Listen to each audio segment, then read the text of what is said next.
¿Qué tal, amigos? Bienvenidos a este nuevo episodio de nuestro podcast 404. El día de hoy tenemos un invitado súper especial de quien tenemos mucho tiempo queriendo hablarle y creemos que es súper top dentro del ecosistema. Entonces, bueno, vamos a darle la bienvenida y por ello Eduardo nos va a hablar un poquito más de él y de cuál ha sido su trayectoria. Bueno, antes que nada agradecer a Silicon Valley por facilitarnos sus espacios y tenemos un invitado top acá en los estudios, Ramón Velázquez, CEO y founder de Ubi, con años de experiencia, una startup que se puede decir ha marcado un antes y un después en Venezuela de cara al impacto que ha tenido. Pero antes de tocar todos estos temas de emprendimiento, startups, Ramón, ¿es verdad que tú eres el nieto de Ramón J. Velázquez? La pregunta que nunca puede faltar. Sí, es verdad. Sí. Me encanta porque, bueno, para los que no conocen un poco la historia de Ramón J. Velázquez fue un presidente que fue durante un periodo muy específico, muy crítico de Venezuela. Fue luego del gobierno o del escándalo de Carlos Andrés Pérez. Y es una historia súper interesante, pero más allá de toda la historia que conlleva hablar de Ramón J. Velázquez, creo que la pregunta va más orientada hacia cómo consideras que esa figura influyó dentro de lo que fue tu trayectoria, tu enseñanza, si lo viste como un mentor para toda tu construcción posterior, porque bueno, sabemos que los abuelos tienen un impacto muy significativo en la vida de nosotros. Sí, la verdad, como abuelo, relación súper directa. Además, hay algo que sucedió también en los años donde compartí más con él, es que la mayoría de mis primos se fueron del país a estudiar a otro país y teníamos como un contacto muy cercano. Entonces yo era prácticamente el único nieto con el que estaba, aparte de ser preferido, pues era el único Imagínate. el único que estaba. Entonces la verdad sí, tuvimos una relación bien cercana y era una gran persona desde el punto de vista familiar. La verdad sí, un gran ejemplo a seguir desde ese punto de vista, y además una persona intachable en toda su carrera. Además que bueno, en el momento que le tocó pues asumir ese reto de llevar el país por un año, pues hizo un gran esfuerzo y la verdad pues nos dejó muy bien a todos. Oye, ¿y a ti no te pasó? Esto me pasó muchísimo con mi abuelo. Él era mecánico de los pozos petroleros La Creole, por allá en 1940, 1950.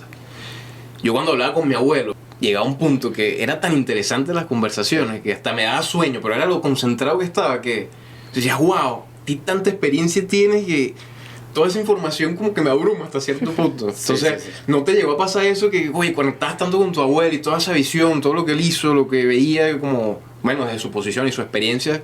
Me imagino que tuviste ahí charlas de charlas. Sí, bastante, y además que, bueno, los abuelos saben todo, conocen a todo el mundo, y de hecho, y al inicio de mi carrera de fundar Ubi, pues fue digamos que parte de los inicios, mucha gente relacionada. ¿Qué dirías que fue lo que te impulsó a crear Ubi en su momento? ¿Qué aspectos dirías que te costaron también en su momento? Si de alguna manera el contexto te ayudó o no te ayudó. Cuéntanos un poco sobre eso. Sí, bueno, la idea de Ubi nace por allá cerca del 2012. Pero se funda después, ¿correcto? Se funda después, correcto. Su fundación es, digamos que en documento en el 2016, pero la idea surge del 2012 porque yo estudié administración, siempre me gustó mucho todo el tema financiero, y en esa época empezaron a salir dispositivos que podías conectar a tu teléfono inteligente, digamos que enfocados en el segmento de pequeños y medianos negocios que no recibían pagos con tarjeta. Esto empezó a pasar en Europa y en Estados Unidos, y a mí me gustó muchísimo la idea. Entonces digamos que desde el 2012 hasta un lanzamiento, no como era lo pensado inicialmente, pero sí un primer lanzamiento, pasaron 4 años. Entonces 4 años donde vengo de graduarme como administrador de empresas, y donde empiezas a involucrar mucha tecnología, a tener que involucrarte mucho en ese área donde no conocía absolutamente a nadie.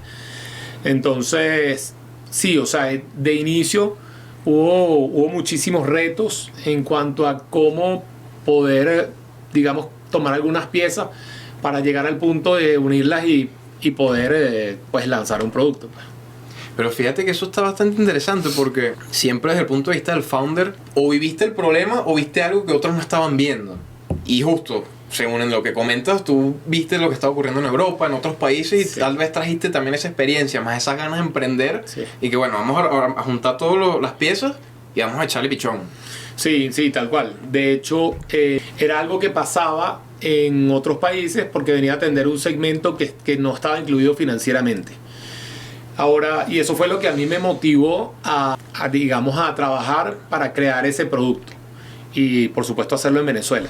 Pero además eso se cruza con una necesidad imperativa en el momento que lo lancé, porque en Venezuela, digamos que en el año 2016 por allá, si lo recuerdan, ¿cómo olvidarlo?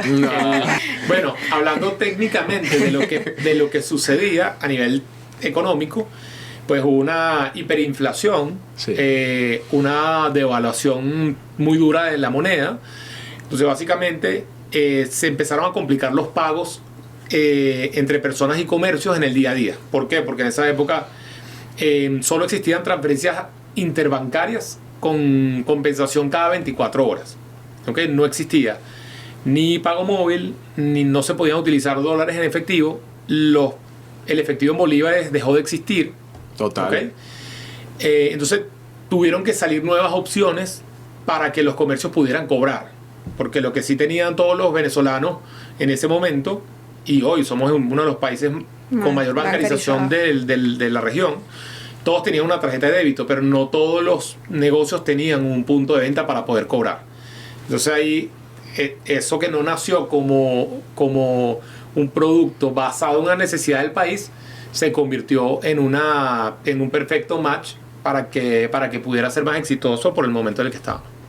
Y, o sea, considerando justamente ese momento tan complicado que estábamos viviendo en el país en esa época, 2016, 2017, en esos inicios de UI, ¿qué fue lo que tú dijiste? ¡Wow! Esto me está rompiendo la cabeza y tengo que darle la vuelta a ver cómo lo soluciono. ¿Qué fue lo más complicado? ¿Cuáles fueron esos retos?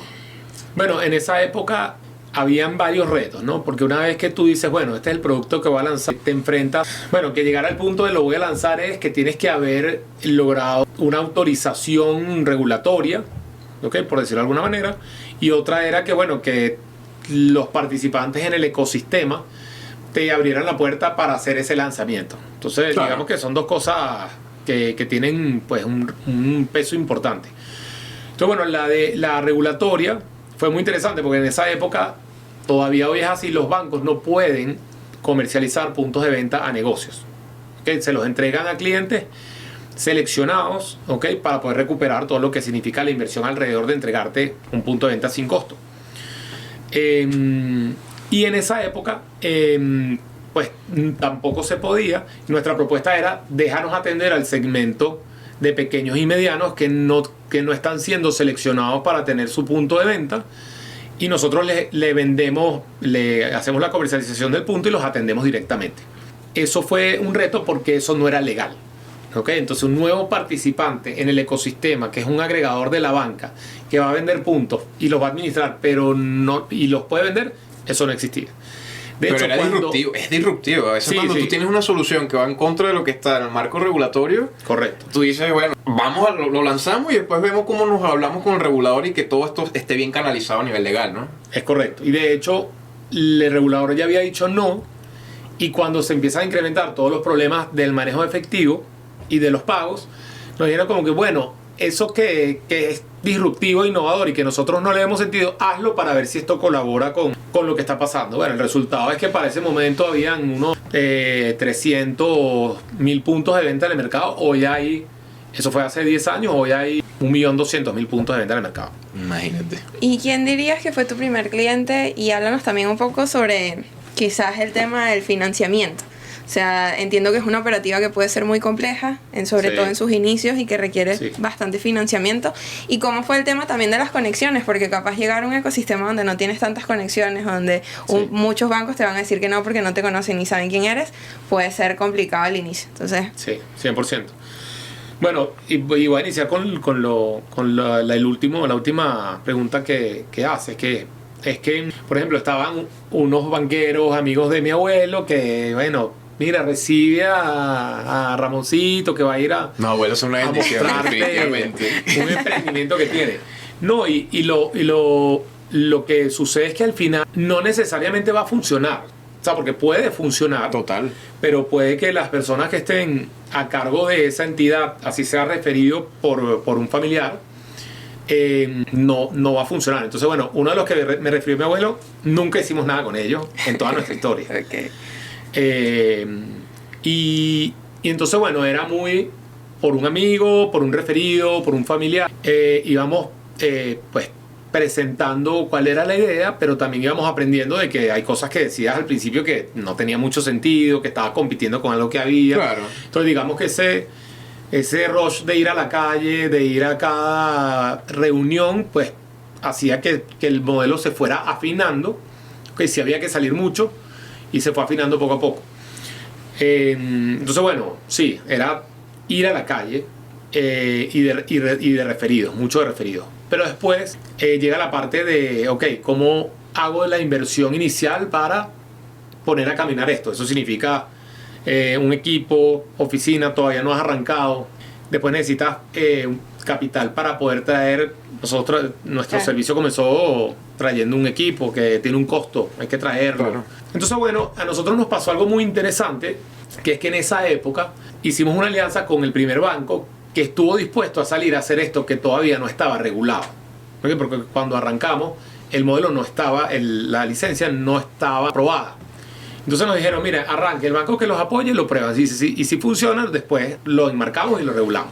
Pero eso es súper positivo, porque justamente cuando tú estás trayendo o poniendo sobre la mesa estas tecnologías o estos servicios que caemos en la misma palabra, que sean disruptivos, es súper cool que tú puedas tener también ese espaldarazo de que dale, Sí. hazlo, Claro. después vemos Sí. cómo ajustamos, pero prueba tu idea, valídala con el mercado y ya luego, bueno, nos ponemos a escribir las leyes, el marco regulatorio como Sí. tal. Eso Bueno, es súper positivo. Y había una necesidad del regulador de decir, bueno, vamos a disponer de productos que nos ayuden a pasar esta situación. Entonces, ese espaldarazo también fue Claro. Producto del contexto. muy por esto, ¿no? Entonces, uno de los primeros bancos con los que empezamos a trabajar, que dice, bueno, si tú me estás diciendo que el regulador te dijo esto, yo lo hago, era un banco del Estado, fue uno de los primeros bancos. Y nosotros, digamos que yo comencé con un capital que tenía mis ahorros para todo lo que es el montaje inicial. Y un día voy al banco y le digo, mira, desde que anunciamos en la alianza contigo que podemos vender un punto a clientes, no han parado de sonar el teléfono. O sea, yo el primer día que anunciamos esto, me fui a almorzar y cuando regresó a la oficina, que habían 3 personas y no llamaba a nadie, hubo 1000 llamadas Qué mientras yo iba a almorzar. sabroso. Eso no es común que pase en No, los negocios. claro. ¿no? Entonces yo le dije al banco, mira, tenemos una lista de 9000 solicitudes de punto de venta. Yo no tengo la plata, pero tú tienes las solicitudes que existen. Entonces dame un financiamiento, hazme una excepción, por todo lo que significa mi balance y mi estado financiero, para poder traer los equipos y manejamos una especie de garantía. Bueno, el banco nos dio un primer crédito de $500,000 a tasa fija, con hiperinflación y con una devaluación de la moneda la más grande que hemos visto. Entonces al final, digamos que nos convino mucho porque las cuotas las terminabas pagando súper devaluadas No, a 24 meses. Entonces digamos que vivimos una época donde de hecho yo a veces no me sentía muy cómodo porque fue la peor época que ha tenido el país en los últimos, no sé, 60 años. Y para nosotros fue nuestro despegue, o sea, para nosotros fue la mejor. Entonces, sí, la verdad es que hay oportunidades importantes cuando tenemos estas situaciones y hay que aprovecharlas. Bueno, sí. pero es que el emprendedor nace de la dificultad. Sí. Y qué cool la historia, porque creo que habla mucho también de cómo los emprendedores también van y resuelven una necesidad, un problema específico donde se benefician cientos de miles de personas, y creo que Ubi es un claro ejemplo de eso que se ha mantenido en el tiempo. Preguntarte también rápidamente, quizás qué consejos le darías a alguien que está empezando como emprendedor, sobre todo si está construyendo un modelo en el área fintech particularmente, en un contexto como el que estamos viviendo hoy en día. Ok. Bueno, yo creo que que independientemente del contexto, siempre hay que validar la idea. ¿Okay? Yo creo que muchísima gente tiene ideas.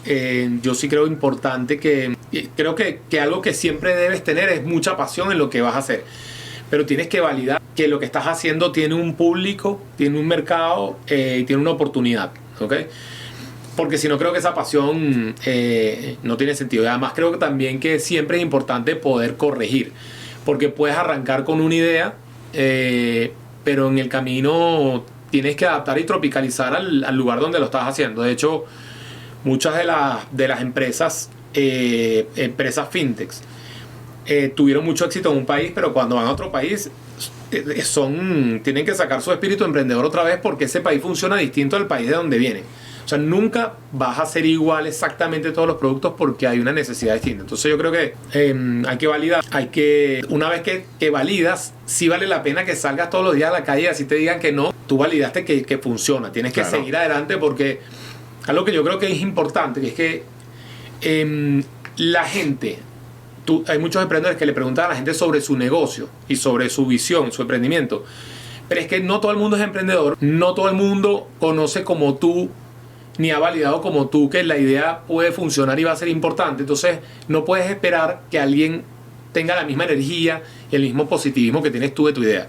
Cuando arranque y funciona, todos van a decir que fue una maravilla, que ellos lo habían pensado también. Uy, ese es el pan de cada día. Nunca falla, ¿no? Esa nunca falla. Entonces, claro, pero para haber llegado a ese punto tienes que haber pasado muchas cosas. Entonces, sí, yo creo que eso es importante que lo sepan los emprendedores. Pero en eso mismo, una cosa que a mí me parece súper importante, y ahorita con todo el tema de la inteligencia artificial se están haciendo las preguntas de que, bueno, ¿cuál va a ser la primera compañía de unicornio? Que son las que valen más de $1.000 millones, que sea de una sola persona. O sea, en ese inicio, ¿tú tuviste esa idea tú solo, te lanzaste al agua, o después fuiste armando un equipo y tú dices, oye, necesito un experto en la parte de tecnología, otro en la parte legal? ¿Cómo viviste eso? Porque eso es un punto clave, es álgido, de hecho. Sí, la verdad es que todo empezó con un equipo de 4 o 5 personas. Cuando yo quise desarrollar todo esto de que en el teléfono pudieras aceptar pagos con tarjeta, ¿okay? Con compañía de un dispositivo, yo integré a una persona del área de tecnología con una persona que trabajaba con el motorizado y una persona que venía de banco, ¿okay? Del área de puntos de venta. Éramos 5 personas. Entonces, bueno, era mucho esas reuniones, esas salidas, hasta que se validó, empezó, y bueno, la verdad es que creció muy rápido. Y en ese momento, pues te toca crecer, por lo menos a nosotros nos tocó crecer de una manera muy acelerada. Entonces cometes muchos errores en ese crecimiento, porque una cosa que entendí es que tienes que tener uno de los mejores filtros, es tener un gerente de talento humano muy bueno. Total. ¿Okay? No solo por las contrataciones, sino por lo que sigue, lo que es mantener a todo tu equipo contento, según la ley, con todas las consideraciones. Eso es muy importante. Entonces, bueno, tuvimos muchos errores, contratamos mucha gente equivocada. Después nos dimos cuenta que teníamos que tener un gerente con un buen filtro, y así poco a poco fuimos armando el equipo que hoy, todavía después de 10 años, todavía nos falta un poquito más, pero ya casi tenemos un equipo que camina muy bien. Está bien, porque justamente en este mundo de emprender, de las startups, tecnología, es muy acelerado, y tú lo acabas de decir. Sí. Entonces, mientras más rápido te equivocas, más rápido tienes la posibilidad de corregir esos errores, o presumiblemente errores, de contratación, de producto, de planificación, en fin. Pero está bien, y es parte de lo que marca el camino de ser emprendedor. Así. ¿Y qué piensas que ha habido en los cambios que has tenido desde que comenzaste hasta ahorita, y cómo visualizas a Ubi ahorita en la actualidad? O sea, ¿cuáles son los retos que tiene Ubi hoy en día? De repente también hablarnos de cuál ha sido el impacto que ha tenido la inteligencia artificial, ya que lo comentó Eduardo hace poco, y que creo que todas las empresas están haciendo un llamado de atención a procesos que se han venido haciendo de una manera muy repetitiva, y que necesitan cambiar, porque la palabra que ahorita está de moda es transformación, y viene producto de esto. Sí, bueno, nosotros cuando comenzamos éramos la única empresa que vendía puntos de venta durante 3 años. Hoy nosotros tenemos una oferta integral, ya no solo vendemos puntos de venta, ¿okay? 10 años después, hoy estamos integrados verticalmente y tenemos, digamos que todos los productos que pudieras encontrar en una plataforma bancaria, ¿ok? Y somos independientes en todas nuestras conexiones con procesadores, Visa, Mastercard, y eso nos hace mucho más eficiente. Entonces hoy ofrecemos punto de venta, cuenta digital, tarjeta Mastercard corporativa, de uso personal o para empleados. Inclusive el pago de beneficios lo puedes hacer con nosotros. Y también estamos ofreciendo crédito a nuestros usuarios, tanto personas naturales seleccionadas como todos los clientes que tengan nuestro punto de venta. Entonces, nacimos con un producto, ahora tenemos 5. Y hoy estamos creciendo más de cuando crecimos cuando estábamos solos hace 10 años. ¿Okay? Porque el hecho de ser independiente en todos nuestros procesos nos hace muchísimo más eficiente también financieramente en la oferta que le damos a nuestros clientes. Y aparte, bueno, la inteligencia artificial es algo que estamos usando bastante, cada vez con mucho más insistencia ya de parte del equipo, porque cuando yo hablé de la inteligencia artificial a mi equipo de desarrollo, que fue hace 1 año y medio, tal vez menos, me veían como si yo fuera un loco. ¿Qué me estás diciendo? Te estoy diciendo que esto puede haber sido en enero del año 2024, del año 2025. Ok. Hoy todos están motivados a utilizar, nosotros tenemos la suite de Google, entonces tienen Gemini Pro para todas sus actividades y hoy somos más eficientes porque todos lo usan, ¿okay? Todos están sacando provecho, además de muchas nuevas herramientas. Entonces, aparte de que utilizamos la inteligencia artificial para las gestiones de desarrollo interno, estamos haciendo algunas otras cosas.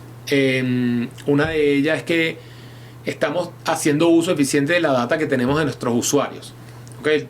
Todas las instituciones financieras tenemos todos los datos de lo que hacen nuestros usuarios, pero casi ninguno está entregándoselos de una manera con la que puedas darles valor agregado y ellos puedan analizar qué sucedió con esa data. Entonces hoy tenemos, entre algunas de las cosas relevantes, estamos enviando un recap todos los meses a nuestros usuarios de personas naturales o dueños de negocios con todas las actividades que hacen a través de nuestra plataforma. Es decir, ahí le decimos de un resumen bien organizado, cuántas transacciones hacen, cuánto dinero han movido por la plataforma, cuáles son los métodos de pago que más utilizan, cuáles son sus clientes más recurrentes. En el caso de negocio, cuáles son sus días con mejores ventas, cuáles son sus días que tuvieron mejores ventas en el mes. Y además después, al final de todo el análisis, la inteligencia artificial que utilizamos para esto les da un análisis de ese mes y de ese mes comparado con los anteriores. Entonces la misma inteligencia artificial le puede decir, digamos que con un prompt que le montamos de que es un especialista en venta, este mes bajaste el ticket promedio, bajaste la venta los días lunes y martes, esos días deberías hacer una oferta especial para tener más rotación en el local. Todo eso lo hace automáticamente. Entonces, es una herramienta, o sea, al final del día la inteligencia artificial es para ayudar, porque ahorita hay un mito de que van a quitar los trabajos de las personas, y resulta que es como un asistente súper poderoso que te va a permitir hacer muchas cosas y aumentar tu productividad también. Totalmente. Porque tú dices, el análisis un mes con el otro, identificar tendencias y para usted de contar. Totalmente. Pero mira, dentro de todo esto que tú has hecho con Ubi, yo conozco tu trayectoria, fenomenal, pero ¿quién es Ramón realmente en lo personal? O sea, separando un poco ese tema del founder. ¿Qué haces tú en tu día a día? ¿Cómo manejas ese estrés de llevar una empresa del calibre de Ubi? O sea, ¿cómo te desenvuelves con eso al día de hoy? Mira, yo bueno, soy venezolano, siempre he estudiado, siempre he vivido en Venezuela, estudié el colegio y la universidad en Venezuela, y nunca me he ido, eso es importante. Además, creo que también es una demostración de que disfruto mucho lo que hago. Entonces, pues en mi día a día he tenido estrés, pero cada vez trato de manejarlo mejor porque además disfruto mucho lo que hago. Claro. Estoy casado, tengo una bebé espectacular que tiene 1 año y 2 meses y estoy por tener otro bebé en 3 semanas. Uy, felicidades. Sí. ¿Cómo que no, digo uy porque se viene otra vez la época de que no va a dormir un rato, pero obviamente felicidades. Gracias. Voy a tener una semana fuerte. Una semana fuerte. Sí. Bueno, tengo 2 hermanas. Una trabaja en Ubi Ligia lleva toda la parte, la dirección de comunicaciones. Y tengo, mi mamá vive en Madrid, ahora está aquí, que sobre todo por el próximo nacimiento. Claro. Y mi papá falleció cuando estaba en la universidad, tenía como 20 años, 19, 20 años. Y bueno, creo que una parte importante de lo que soy se lo debo a mi papá en cuanto a su... Era un tipo muy serio, muy estructurado, muy responsable. La verdad es que creo que sobre todo en esta vida, en general, ¿no? Corporativamente hablando, trato de hacerlo, pero en general hay que ser puntual, hay que ser una persona honesta, responsable. Creo que eso es algo que le debo mucho. Fíjate que nosotros, o sea, como hijos, somos el reflejo de nuestros papás. Correcto. Sí. Y claro, cada quien tiene su personalidad y vas desenvolviéndote en distintos escenarios. Pero en gran parte somos un reflejo de lo que fueron nuestros padres, pues, y lo que nos inculcaron. Y se toma lo bueno y lo malo. Sí, es verdad. Yo tomo lo bueno. Nos vamos a tomar lo bueno. Sí. Todo. Pero mira, ¿practicas algún deporte? ¿Cómo lidias con el estrés? ¿Qué haces en tu tiempo libre? ¿Te gusta leer? Cuéntanos un poco. Siempre estoy tratando de hacer deporte. O sea, lo que sí hago fijo, voy al gimnasio todas las mañanas. Me paro a las 5:20. Cada vez me estoy parando un poquito más temprano. Haciendo que me rinda más el día. Creo que eso es parte importante por lo cual empiezo muy temprano. También voy al Ávila, me queda una cuadrita de la casa, entonces voy cada vez que puedo. Juego tenis, pádel últimamente más que tenis, cuando puedo. Y soy fanático de los caballos, o sea, siempre me han gustado los caballos. Desde pequeño tuve caballos, mi papá tenía caballos de paso colombianos, y desde que nací hasta los 20 años tuvimos caballos siempre, y bueno, ya no los tenemos, pero sí, el que es caballista desde pequeño es fanático siempre. O sea, los caballos son súper especiales. Sí. No, genial. Mira, Ramón, y tocando este tema que va de la mano con lo mismo de Ubi y lo que pueda visualizarse para el ecosistema emprendedor venezolano, ¿cómo ves este 2026 desde tu perspectiva? Tanto como Ubi, como ya Ramón decir, mira, en Venezuela vamos a avanzar aquí de esta manera.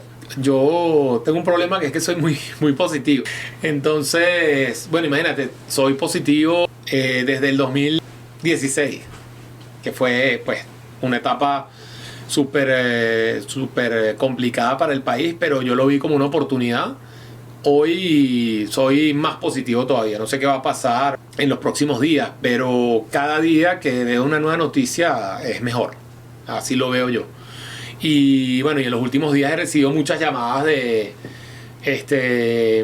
inversionistas, empresas del segmento, competidores, otros competidores no directos, que están buscando entender el mercado. Antes ni siquiera les interesaba entenderlo.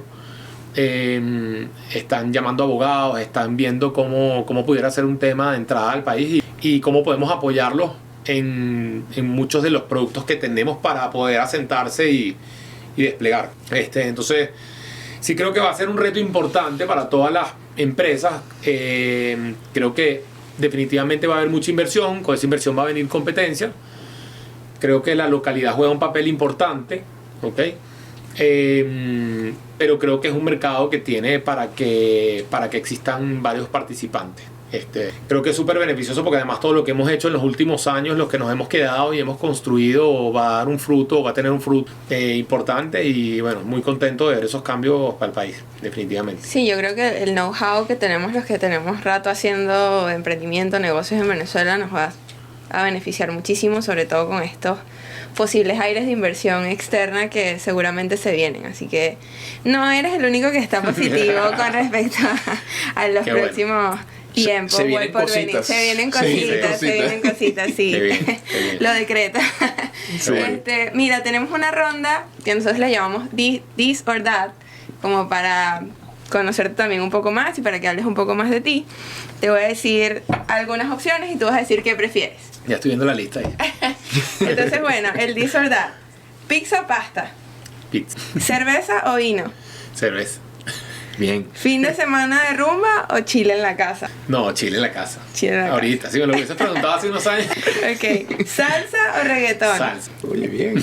¿Playa versus montaña? playa, ¿Pepsi o Coca-Cola? Coca-Cola. Y la última sería arepas o cachapas. Berro, me debato. Ramón, y que no se pueden las dos. Sí, no se puede las dos. Mira, Ay. cero.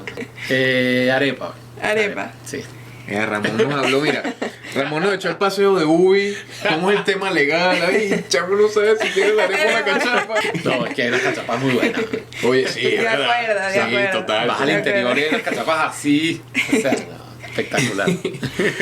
Bueno, Ramón, súper agradecidos por haberte tenido en este espacio. Creo Buenísimo. que eres uno de esos emprendedores en Venezuela que son dignos de admirar. Has estado construyendo desde hace muchos años. Tal Total. vez, no te voy a decir bajo perfil, pero haciendo las cosas paso firme, sin hacer mucho ruido. Y fíjate todo lo que has logrado con Ubi. De verdad que eso yo personalmente te lo agradezco porque eres un ejemplo a seguir, sobre todo teniendo una empresa de ese calibre en un país donde las condiciones tal vez no han sido las más favorables en los últimos 10 años. Entonces, súper agradecido por haberte tenido el día de hoy acá. Tenemos que hablar de negocios. Sí, claro. Ya eso, ese es el after. Eso viene después que terminemos aquí. Y bueno, también agradecerles al equipo de Silicon Valley por facilitar sus espacios como patrocinante oficial. Ya nos veremos en el episodio 3. Estén atentos. Muchísimas gracias a todos ustedes. Bye.